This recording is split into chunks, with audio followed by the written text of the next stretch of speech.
अभी तक हमने फिल्मों में, सीरियल्स में या वेब सीरीज में ये देखा है कि जो एक्टर्स होते हैं वो किसी पुलिस ऑफिसर या आईएएस ऑफिसर का रोल निभाते हैं।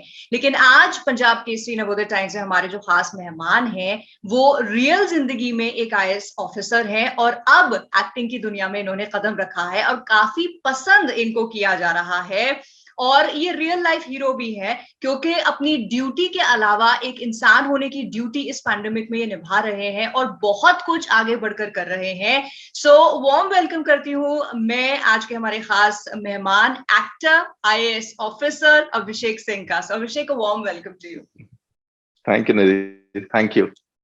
अच्छा, जैसे कि मैंने कहा कि आप एक रियल लाइफ हीरो भी हैं और एक आईएएस ऑफिसर की जो आपकी ड्यूटी है उससे बढ़कर एक इंसान की ड्यूटी आप निभा रहे हैं। आपने एट अ टाइम जहां पर सेकंड वेव में people were literally gasping for air, आपने मोबाइल ऑक्सीजन सेवा शुरू की।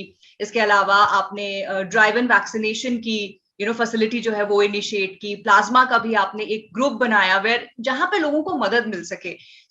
बहुत कुछ आप कर रहे हैं जिसके बारे में काफी लोग नहीं जानते। तो मैं चाहूंगी कि आप प्लीज हमारे दर्शकों को बताइए इसके बारे में। देखो, आपने ना बहुत अच्छी लाइन बोली कि मैं अपनी ड्यूटी से बढ़ करके और हट करके एक इंसान की ड्यूटी निभा रहा हूँ। तो एक्चुअली मैं कुछ भी नहीं कर रहा हूँ, मैं सिर्फ कैटलिस्ट हूँ। जो लोग ये ड्यूटी निभा रहे हैं वो लोग एक्चुअली हीरो हैं और मैं सिर्फ उनको एक प्लेटफॉर्म दे रहा हूँ कि आप लोग आ जाएं। एक चैनल प्रोवाइड कर रहा हूँ कि आप लोगों को ये कैसे करना है अगर आप करना चाहते हैं तो। और इवेंचुअली वही लोग हैं जो बाकी लोगों की मदद कर रहे हैं, तो हम सब एक दूसरे की मदद कर रहे हैं। मैं इसमें बहुत ही छोटा सा हिस्सा हूँ। जैसे हमने जो प्लाज्मा डोनर पोर्टल शुरू किया है, मैंने सिर्फ पोर्टल शुरू किया है, बट जो लोग एक्चुअली डोनेट करने के लिए आगे आए, जिन्होंने अपना नाम रजिस्टर किया, जो जा करके डोनेट कर रहे हैं, एक्चुअल हीरोज वो हैं। हमने ऑक्सीजन के लिए ऑक्सी टैक्सी सर्विस शुरू करी। अब इस पैंडेमिक में जो ड्राइवर है हमारा, जो लेकर के सिलेंडर जा रहा है, उसको पता है कोविड पेशेंट के घर में लेकर के जाना है, डिलीवर करना है, वो एक्चुअली रियल हीरो है। जो ऑक्सीजन सिलेंडर्स की ये के खर्चा उठाने के लिए जो लोग रेडी हैं, जो कह रहे हैं कि जी हम फंड करेंगे कि अगर आप किसी को फ्री में ऑक्सीजन देना चाहते हैं, वो लोग एक्चुअली रियल हीरोज हैं। जो आज जब हमें इनकम का सोर्स नहीं पता, आगे आने वाले कुछ टाइम में इनकम की अनसर्टेनिटी है, उसके बावजूद जो आपके पास पैसा है वो आप खर्च करके लोगों को की मदद करने के लिए तैयार हो, तो वो लोग एक्चुअली रियल हीरोज हैं। तो मैं सिर्फ और सिर्फ इसमें कैटलिस्ट हूँ।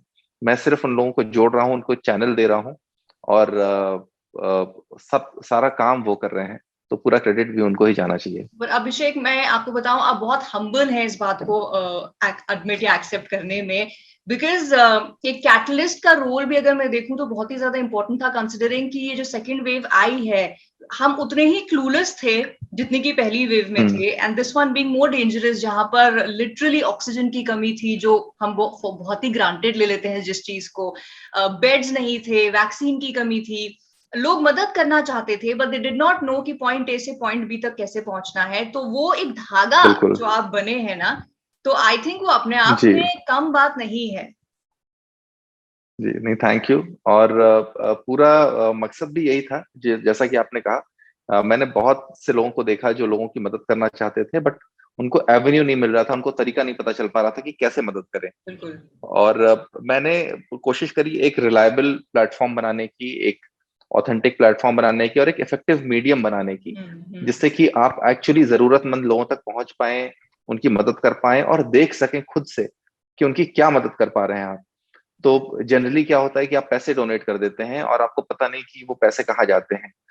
तो मैंने हमेशा ऐसी कोशिश करी कि हम इस तरीके की मदद रखें जिसमें पहली चीज तो पैसे का कम से कम इस्तेमाल हो, जितना ज्यादा से ज्यादा हो सके काइंड में आप मदद कर सकें और आपकी मदद सामने दिखाई दे सके। तो जैसे प्लाज्मा डोनर जब एक प्लाज्मा के पेशेंट को, जिनको प्लाज्मा चाहिए होता है, अगर उनकी मदद करने जाता है तो उसको दिखता है कि मैं किसकी मदद कर रहा हूँ, मैं अगर प्लाज्मा अपना दे रहा हूँ तो किसको दे रहा हूँ। तो वो जो आपको चेहरे पे खुशी मिलती है वो करने के बाद, वो इंसान उसी खुशी के लिए, उसी उसी सेटिस्फैक्शन के लिए ही तो सब कुछ करता है कि हाँ मैं किसी की जिंदगी में कुछ खुशी दे पाया। तो वो अगर आप खुशी सामने सामने देख सकेंगे तो आप और ज्यादा सेटिस्फैक्शन फील कर सकेंगे, आप और ज्यादा बढ़ चढ़ के मदद करेंगे और ज्यादा मोटिवेटेड फील करेंगे मदद करने में, और ज्यादा से ज्यादा लोगों को अपने साथ में जोड़ सकेंगे। बिल्कुल। तो हमेशा मेरी कोशिश यही रही है कि प्लेटफॉर्म जितना ट्रांसपेरेंट हो, जितना इजी हो, जितना रिलायबल हो, इफेक्टिव हो, उतना अच्छा है। बिल्कुल। एंड आई थिंक ये जो बात है ये आप सिर्फ कोविड के टाइम नहीं, इसके पहले से ही मानते आए हैं, जहां पर लोगों का एक इन्वॉल्वमेंट हो, जैसे अभी कोविड के टाइम में इन्वॉल्वमेंट लोग महसूस कर रहे हैं एंड एक अच्छी फीलिंग उन्हें आ रही है। वैसे ही आपने हम्म। सिग्मा एक बॉडी की शुरुआत की है, जहां पर आपकी ये एक्सपेक्टेशन थी कि अक्सर जो यूथ है वो ये कहता है कि हम क्या कर सकते हैं, you know what can we do for the country. तो ये आपने आई जी थिंक जी एक बॉडी शुरू की है, वेयर दिस इज प्लेटफॉर्म जहां पर students can come forward and put there points across. बिल्कुल। मैं IIM अहमदाबाद में गया था एक लेक्चर के लिए। This was in 2019 year and. और वहाँ पे लेक्चर के बाद हम लोग कॉलेज की कैंटीन में ऐसे ही बैठ गए और वहाँ पे बातें होने लगी। तो कुछ यंग स्टूडेंट्स थे, वो बोलने लगे कि सरकार तो ऐसी है, सरकार वैसी है, सिस्टम खराब है, और ऐसे कुछ बोलने लगे। तो मैंने बोला कि यार आप में और मुझ में कोई ज्यादा फर्क नहीं है। कुछ साल पहले मैं भी आपके जैसे ही कैंटीन में बैठा था, और it's just that I cleared one exam, और वो एग्जाम पास करके मैं इधर आके बैठ गया हूँ। तो जो आप कह रहे हो ना, वो इतना सही नहीं है, because I have seen both the lives. और मुझे पता है कि सरकार की कितनी मजबूरियां होती हैं। और हमें तो लगता है कि यार हम तो सिर्फ ना आफ्टर इफेक्ट देखते हैं, रिजल्ट देखते हैं कि यार ये रिजल्ट ठीक नहीं आया। बिल्कुल। और हम अपने मन से अज्यूम कर लेते हैं कि ये इस वजह से नहीं ठीक आया होगा, क्योंकि ये बंदा लापरवाह रहा होगा, या सरकार ने ध्यान नहीं दिया होगा, या कुछ ऐसा हुआ होगा। जो भी हम कन्वीनियंट समझते हैं वो सोच लेते हैं। तो मैंने उनको बोला कि यार आपको अगर ऐसा लगता है ना कि आप कुछ कोई एक सिस्टम सुधार सकते हो, कोई एक स्कीम है जो कि अच्छी नहीं है, कुछ एक नया इनोवेशन ला सकते हो, तो आप आओ हमारे साथ, आप सरकार के साथ जुड़ो, और आप बताओ कि आपके दिमाग में क्या आइडिया है, क्या आप सोचते हो कि अगर हम ये करेंगे तो अच्छा हो जाएगा। तो वो सोच करके हमने एक प्लेटफॉर्म बनाया जिसका नाम हमने रखा sigma, students for involve governance and mutual action. कि आप गवर्नेंस में इन्वॉल्व हो जाओ, और आप हम सब लोग साथ में मिलकर के एक्शन लेते हैं और देखते हैं कि सोसाइटी को, देश को बेहतर कैसे कर सकते हैं। तो वो सोच के हमने बनाया। फिर हमने नीति आयोग के साथ में कुछ कुछ काम किया।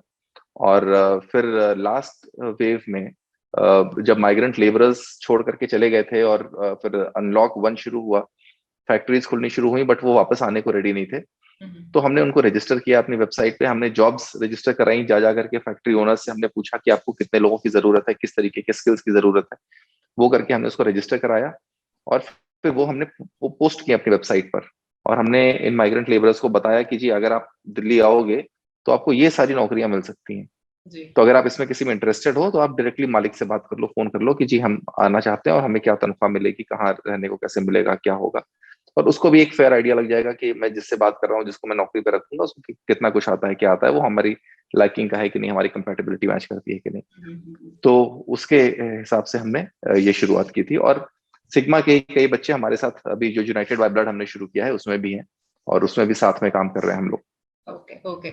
ये तो आपकी उन बातों की शुरुआत की हमने अभी डिस्कशन की है जिसके लिए आप बचपन से ग्रूम कर रहे थे, serving the society, serving the humanity, और उसके लिए आप आईएएस ऑफिसर बने। एक और शुरुआत जो आपने की वो आईएएस ऑफिसर से एक्टर के ट्रांजिशन की। तो ये कहानी कहाँ से शुरू हुई? ये कहानी तो शुरू हुई लास्ट ईयर, दिल्ली क्राइम की, जब basically last to last year मुलाकात हुई मेरी दिल्ली क्राइम के डायरेक्टर से, और वहां पे बातों बातों में मुझे दिल्ली क्राइम सीजन 2 ऑफर हो गया। हाँ। और दिल्ली क्राइम सीजन 2 जब मैं कर रहा था, उस वक्त मीडिया ने काफी इंटरेस्ट लिया, और उनको लगा कि भाई पहली बार ऐसा है कि एक रियल लाइफ आईएएस ऑफिसर एक रियल लाइफ किरदार निभा रहा है। तो ये सब जब काफी हुआ, तो मुझे फोन आया टी सीरीज से, एक गाना वो प्लान कर रहे थे, दिल तोड़ के, जिसमें कि वो प्रोटैगनिस्ट बाइक चलाता है, और मेरी बाइक के साथ ही फोटो बहुत पॉपुलर हुई थी उस वक्त। तो उन्होंने कहा कि हम आपको एक ऐसा ही किरदार देना चाहते हैं जिसमें वो हीरो बाइक ही चलाएगा, और वो नॉन कन्वेंशनल बॉलीवुड लुक्स वाला हीरो होगा। तो मैंने कहा अच्छा, तो मैं उतना ज्यादा अच्छा नहीं दिखता, इसलिए आप मेरे को कास्ट कर रहे हो शायद। तो वो मेरे को बहुत अच्छा लगा किरदार उसका, और काफी रेजोनेट करता है मेरी पर्सनल लाइफ से। और इत्तेफाकन गाना बहुत बड़ा हिट हो गया। बिल्कुल। करीब 500 मिलियन व्यूज हो गए उसके। तो उस वजह से काफी पॉपुलैरिटी मिली, काफी लोगों ने पसंद किया। फिर अभी हमने दूसरा गाना किया है, तुझे भूलना तो चाहा, जो जुबिन नौटियाल ने गाया भी है और एक्ट भी किया है। अब तीसरा गाना हम लोग करने वाले हैं बादशाह के साथ में, जो जून एंड या जुलाई में हम लोग शूट करेंगे। Okay, okay. लेकिन मैं ये जानना चाहती हूँ कि you are a real life IAS officer, तो रोज आप ऑफिस जाते हैं, रोज चीजों से, इवेंट से डील करते हैं, रियल लाइफ सिचुएशन से डील करते हैं। जब आपने दिल्ली क्राइम्स सीजन 2 में आईएएस ऑफिसर का रोल की एक्टिंग की, तो वो एक्सपीरियंस आपको हम्म। कैसा लगा? वो बहुत ही कमाल का एक्सपीरियंस था। और पहले दिन मैं बहुत ज्यादा नर्वस था। ओके। मुझे लगा क्योंकि इतना बड़ा प्रोडक्शन हाउस है, नेटफ्लिक्स है, और इतने बड़े बड़े एक्टर्स हैं मेरे सामने। शिफाली शाह जी थी, आदिल हुसैन साहब थे। मैंने कहा उन सबके सामने एक्टिंग करनी है जा करके। और एक्टिंग भी ऐसी वैसी नहीं थी, उनको कन्फ्रंट करना था। वो आप जब देखोगे शो में तो पता चलेगा। ओके। तो ऐसा नहीं कि सिर्फ सामने खड़े होना है। तो मैंने सोचा यार मैं पता नहीं कर पाऊंगा नहीं कर पाऊंगा, आज तक कभी किया नहीं है, और सीधा उन लोगों के साथ में करना है। और प्लस बहुत से लोग देख रहे हैं कि भाई एक आईएएस ऑफिसर पहली बार आकर के आईएएस ऑफिसर की एक्टिंग कर रहा है।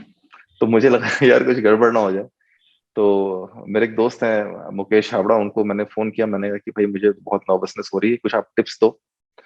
तो कहते हैं कि इसमें टिप्स क्या देनी है, अगर आप आईएएस ऑफिसर होकर के आईएएस ऑफिसर की एक्टिंग नहीं कर पाओगे तो फिर चुल्लू भर पानी में डूब मरना चाहिए। मैंने कहा यार ये मैं तो वैसे ही इतना नर्वस हो रहा हूँ, आप ऊपर से और मेरे को नर्वस कर रहे हो। हाँ। कुछ अच्छा बोलना चाहिए। तो कहते नहीं उसमें एक्टिंग क्या करनी है, एक्टिंग तो कुछ है ही नहीं। अब अगर मैं आपसे बोलूं कि यार आप आईएएस ऑफिसर की तरह बैठो तो कैसे बैठोगे, आप चेंज थोड़ी कर दोगे अपना पोस्चर। तो करना क्या है उसमें। तो मैंने कहा अच्छा ठीक है। तो मैं गया, और जब फर्स्ट शॉट हुआ तो एकदम पिन ड्रॉप साइलेंस, किसी का कोई एक्सप्रेशन नहीं, सबने बोला ओके और नेक्स्ट शॉट कर देते हैं। हाँ। तो मैंने कहा ये ऐसा कैसे हो सकता है कि कुछ कोई मतलब कुछ तो आप बोलोगे कि नहीं इसमें कुछ ये गड़बड़ी थी, दोबारा हाँ। करो हाँ। या ऐसे करो। फर्स्ट टेक में कैसे ओके हो सकता है मेरा। तो मैं जाकर के पूछा डायरेक्टर साहब से कि आपको क्या ऐसा लगता है क्या कि आप मतलब 10 टेक भी मुझे देंगे तो भी शायद मैं नहीं कर पाऊंगा, इसलिए आपने ओके बोल दिया है। तो वो हंसने लगे। तो कहते नहीं नहीं, आपने बहुत अच्छा किया, और आप इतने परफेक्ट जोन में हो इसलिए हम आपको डिस्टर्ब नहीं करना चाहते, और हम चाहते हैं कि फटाफट आपको इसी जोन में हम और ज्यादा शूट कर ले। So okay. Then I felt a little relieved. और बट बहुत अच्छा एक्सपीरियंस रहा मेरा यहाँ पे, और बहुत कुछ सीखने को मिला। एक्टिंग जब आप करते हो तो एज एन इंडिविजुअल आप बहुत ग्रो करते हो, क्योंकि आप कैसे बोलना है, कैसे खड़े होना है, बहुत सी चीजें आपको अपनी डिफॉर्मिटीज पता चलती हैं कि अच्छा मैं तो स्लाउच होके खड़ा होता हूँ, यहाँ पे स्लाउच होके नहीं खड़ा होना चाहिए, सीधे खड़ा होना चाहिए। मेरे बाल ऐसे ठीक से नहीं बने, अच्छा ये वाली प्रोफाइल अच्छी दिखती है। कपड़े पहनो तो ऐसे पहनो, कपड़े में यहाँ सिलवट है। तो वो हाँ। कोई जनरली जो आप नहीं नोटिस करते आप रोजमर्रा की जिंदगी में, बट आप जब अपने आप को कैमरे पे देखते हो तो आपको लगता है अरे मैं ऐसा दिखता हूँ क्या, ये मैं थोड़ी हूँ, मैं तो और ज्यादा स्मार्ट दिखता हूँ। तो ओके। तो वो सब इंटरेस्टिंग। चीजें आप नोटिस करने लगते हो अपने आप को, काफी काफी इम्प्रूवमेंट का काफी स्कोप मिल जाता है। पर अभिषेक, मैं जानना चाहूंगी कि real life Abhishek Singh IAS officer versus ये सीरीज में जो आप आईएएस ऑफिसर बने, आपका जो किरदार है, कितनी सिमिलैरिटीज आपको लगी और कितना लगा नहीं यार ये कहाँ रियल होता है? हाँ, नहीं नेटफ्लिक्स को मैं दिल्ली क्राइम की टीम को मैं कॉम्प्लीमेंट करूंगा कि काफी हद तक उन्होंने रियल करने की कोशिश करी है। बट एक सिनेमैटिक लिबर्टी जिसको हम कहते हैं कि हर एक सीन में कुछ ना कुछ इंटरेस्टिंग होना चाहिए, हर एक हाँ। सीन में एक ड्रामा होना चाहिए ताकि आप उसको देखो, आपके अंदर इंटरेस्ट डेवलप हो। जैसे हम अगर एक इंसान को सिर्फ चाय पीते दिखाएंगे तो लोग कंफ्यूज हो जाएंगे कि चाय क्यों पी रहा है। हाँ। बट उस चाय पीने के बाद अगर वो अखबार में कोई न्यूज देखता है तो लगता है कि अच्छा तो हम चाय पीने का बिल्डअप कर रहे थे बट हम एक्चुअली न्यूज तक पहुंचना चाहते थे। हाँ। हाँ। तो वो जरूर रहता है हर एक सीन में, तो आपको कुछ ना कुछ ऐसा इंटरेस्टिंग दिखाना होता है, तो उसके लिए थोड़ी बहुत सिनेमैटिक लिबर्टीज होती हैं। बट इन जनरल काफी हद तक रियल रहता है। और जहां तक मेरे किरदार की बात है, काफी हद तक मेरे उससे मिलता जुलता है, मेरे खुद के किरदार से जो मैंने किरदार निभाया है। और मैं ज्यादा उसके बारे में नहीं कहूंगा, आप देखेंगे तो मजा जी जी आएगा आपको। बिल्कुल। बहुत ही इंटरेस्टिंग कैरेक्टर है। ओके। बट आप जिस तरह से बात कर रहे हैं अभिषेक, मुझे लग रहा है मैं किसी सीजन्ड एक्टर से बात कर रही हूँ, जिस तरह के जार्गन्स आप इस्तेमाल कर रहे हैं, सिनेमैटिक लिबर्टी और बिल्ड अप और ये सब। लेकिन जिस वक्त आप सीरीज शूट कर रहे थे, कितना प्रेशर आपको लगा? आपको एक रियल लाइफ ऑफिसर होने के नाते बनना भी आईएएस ऑफिसर, एंड सेकेंडली एक एक्सपेक्टेशन है क्योंकि दिल्ली क्राइम सीजन 1 ऑलरेडी बहुत ही ज्यादा मशहूर हो चुका था। तो बिल्कुल। किस लेवल की एक नर्वसनेस या अपने अपने शोल्डर्स में आपको एक रिस्पॉन्सिबिलिटी का भार ऐसा कुछ महसूस हुआ, या यू वर लाइक देखेंगे जो होता है? नहीं, मैंने कोशिश तो की थी कि ऐसे करेंगे, देखेंगे जो होता है, बट ऐसा हुआ नहीं। मैं बहुत बहुत ज्यादा नर्वस हो गया था, और मेरे को वो दिन, उस दिन की याद दिला रहा था जिस दिन मैं यूपीएससी के इंटरव्यू के लिए एंटर कर रहा था। हाँ। तो जैसे जैसे मैं सेट पे अप्रोच कर रहा था, वैसे वैसे मेरे हाथ पे पसीने आ गए, हम्म। पेट में बटरफ्लाईज घूमने लगी। तो बहुत ज्यादा नर्वसनेस थी। और सेट पे इतने ढेर सारे लोग रहते हैं, इतने ढेर सारे लोगों के सामने एक्टिंग करनी होती है। फिर पहला दिन था, मुहूर्त हुआ, पूजा वूजा हुई, और सब लोग जो भी, जिनको भी पता चल रहा था कि भाई एक आईएएस ऑफिसर ही आया एक्टिंग करने के लिए, वो सब आकर के मुझसे मिल रहे थे। मैंने कहा यार, इतने लोग अभी देखने वाले हैं कि मैं जो एक्टिंग करूंगा पता नहीं क्या करूंगा मैं। तो तो वो बहुत ज्यादा नर्वसनेस थी। ओके। बट धीरे धीरे धीरे धीरे करके थोड़ा सा अब अच्छा लगा, थोड़ा कंफर्टेबल फील किया मैं, और फर्स्ट टेक के बाद थोड़ा जब अच्छा गया तो थोड़ा सा कंफर्ट आया। Okay. And team was very nice, हमारे डायरेक्टर्स दोनों बहुत अच्छे थे, बहुत ही अच्छे से उन्होंने बहुत ख्याल रखा, बहुत कंफर्टेबल किया मुझे। ओके। चलिए, ये सीरीज में आपने कैसा काम किया है, आपके एक्सप्रेशंस कैसे थे, वो तो ऑफ कोर्स जब सीरीज सब लोग देखेंगे पता चलेगा। बट अभी का जो काम हमने आपका देखा, जो गाने आपके देखे हैं, मैं एक्चुअली सरप्राइज्ड हूँ, और मैं आपसे पूछना भी चाहती हूँ फ्रॉम समबडी जिसका एक्टिंग से दूर दूर तक कोई लेना देना नहीं था, जैसे आपने खुद कहा। और जो एक्सप्रेशंस आपने दिए हैं उस गाने में, कहाँ से आए वो? और मुझे लगता है ना, वो हमारी आईएएस की ट्रेनिंग ऐसी होती है कि आपको बहुत ज्यादा घिसने की आदत पड़ जाती है। तो जो भी आप काम करते हो उसमें बहुत ज्यादा शिद्दत से, बहुत मेहनत से करते हो, बहुत सिंसियरिटी के साथ करते हो। तो ये भी जब मुझे दिया गया तो मैंने कुछ ज्यादा ही रिहर्स कर लिया, मुझे लगता है शायद इसलिए ऐसा हो गया। नहीं, आप सच में लग रहे तो हैं बिल्कुल लोग प्यार में हारे हुए डिजेक्टेड लवर, और दुनिया उजड़ गई, बिल्कुल सच में लग रहा है देख के। तो बहुत बहुत अच्छी बात है। मैं बहुत खुश होता हूँ ऐसे कॉम्प्लीमेंट सुन के। अगर ऐसा हो जाए तो एक एक्टर के लिए इससे अच्छी बात नहीं है, बिल्कुल और बिल्कुल। एक परफॉर्मर के लिए इससे अच्छी बात नहीं है कि उसका काम सराहा जाए, उसने जिसमें मेहनत की है उसमें अप्रिसिएशन मिल जाए। इससे ज्यादा सेटिस्फाइंग कुछ नहीं हो सकता। बिल्कुल। एंड लोग तो ऑफ कोर्स तारीफ कर रहे हैं, 4 दिन के अंदर मिलियन ऑफ व्यूज ऑलरेडी मिल चुके थे, और दोनों ही गाने बहुत ज्यादा फेमस हुए।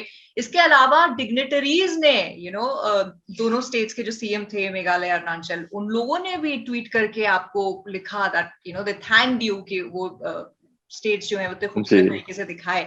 तो ये कैसा लगा आपको गेटिंग ऑल दीज? अभी तक आपको as an IAS officer compliments मिलते थे जो आप काम करते हैं, now ji. getting ji. compliments from dignitaries and politicians for your acting. हाँ, और सरप्राइजिंगली मुझे लगता था कि मैं जा करके जब इनको बोलूंगा कि मैं एक्टिंग कर रहा हूँ तो उनको लगेगा कि ये क्या कर रहे हो आप, मतलब आईएएस ऑफिसर और acting. But I was pleasantly surprise, जिसको जिसको भी मैंने बोला जा करके कि मैं एक्टिंग कर रहा हूँ, सब इतने खुश हो गए, बोले अरे वाह, ये तो बहुत अच्छी बात है। बोले ये तो जिंदगी में कुछ और करते रहना चाहिए, वरना हम लोगों की तो जिंदगी में इतना फ्रस्ट्रेशन हो जाता है, लाइफ इतनी मोनोटोनस हो जाती है। कुछ आप अलग करोगे तो हमेशा कुछ नया बना रहता है जिंदगी में, एक हाँ। एक्साइटमेंट बनी रहती है। और कई लोग, कई मेरे फ्रेंड्स, मेरे बैचमेट, सब लोग आए देखने के लिए। पॉलिटिशियंस ने ऑफ कोर्स ट्वीट किया, अप्रिशिएट किया, और कई लोगों ने, फिल्म इंडस्ट्री के लोगों ने, और काफी लोगों से मुलाकात हुई इस दौरान। लोगों से मिलने का मौका मिला, जिन जिन लोगों को पता चला उन लोगों ने मुझे फोन किया। कई लोग, उनके बच्चे आना चाहते हैं एक्टिंग में, तो उन लोगों ने मुझे फोन किया कि भाई ये तो बहुत अच्छी बात है, आपने शुरुआत करी है, आप बताओ, गाइड करो कैसे करना चाहिए। ओके। तो तो अच्छा लगा, काफी काफी अच्छा एक्सपीरियंस रहा है अभी तक का। Great great great. So acting happened by chance, और काफी काम आपने कर लिया है। आगे भी इसे कंटिन्यू करेंगे? आगे कोई प्रोजेक्ट्स हैं? हाँ, अभी हम एक बादशाह के साथ सॉन्ग शूट करने जा रहे हैं, जो कि जुलाई में, जून एंड या जुलाई में करेंगे। और एक मूवी है, फुल फ्लेजेड मूवी, जो मैं वेट कर रहा हूँ प्रोड्यूसर्स अनाउंस करें तो ही मैं बताऊं। Okay. So that will also be shot somewhere towards the end of this year. Okay great. So hopefully जब वो अनाउंस हो तो मे बी नेक्स्ट टाइम फिर से हम इंटरव्यू करें उसके बारे में। जी। जी बिल्कुल, 100%। सो अभिषेक, आप एक रोल मॉडल रहे हैं। आपने you are an IAS officer, उसके अलावा आप पैंडेमिक में काफी सारी चीजें कर रहे हैं, एक्टिंग अब आपने की है, यानी बहुत सारी नई चीजें ट्राई की हैं। बहुत यंगस्टर्स हैं जो आपसे इंस्पायर हो सकते हैं और इस वक्त हमारा इंटरव्यू भी देख रहे हैं। सो हमारे माध्यम से कोई मैसेज आप देना चाहेंगे? मैं सिर्फ ये कहना चाहूंगा, बहुत से लोग मुझे पूछते हैं सोशल मीडिया पे कि क्या ये और ये करना पॉसिबल है, मैं डॉक्टर हूँ क्या मैं एक्टर बन सकती हूँ, मैं आईएएस बन के क्या एक्टर बन सकती हूँ, या मैं कुछ करके कुछ कर सकती हूँ। मैं सिर्फ ये कहना चाहूंगा, इस दुनिया में किसी भी चीज की कोई लिमिट नहीं है, कोई रोकथाम नहीं है, कोई नियम नहीं है, कोई कानून नहीं है। आपको जो मन करे आप कर सकते हो। जिंदगी आपकी है। आपने इस पृथ्वी पे जन्म लिया है, आपने किसी देश में जन्म नहीं लिया है, किसी रिलीजन में नहीं लिया है, किसी कास्ट में नहीं लिया है। आप फ्री हो। आप फ्री सोल के जैसे रहो, फ्री सोचो। जितना ज्यादा फ्री सोचोगे उतना ज्यादा खुश रहोगे और अपने आसपास के लोगों को खुश रखोगे। कोई दिमाग में बंदिश मत रखो, कुछ भी कर सकते हो, जो दिल चाहे वो कर सकते हो। बिल्कुल बिल्कुल, how well said and truly inspiring. Abhishek, बहुत बहुत धन्यवाद आपका इस इंटरव्यू के लिए। एंड ऑफ कोर्स मैं तो टोटली लुक फॉरवर्ड कर रही हूँ सीरीज जब आएगी उसे देखने के लिए, जब आपकी मूवी अनाउंस होगी तो फिर से आपसे इंटरव्यू करने के लिए। And thank you so much for this interview and all the very very best. Thank you so much नदी, thank you for having me on the show. Thank you. Thank you, bye bye.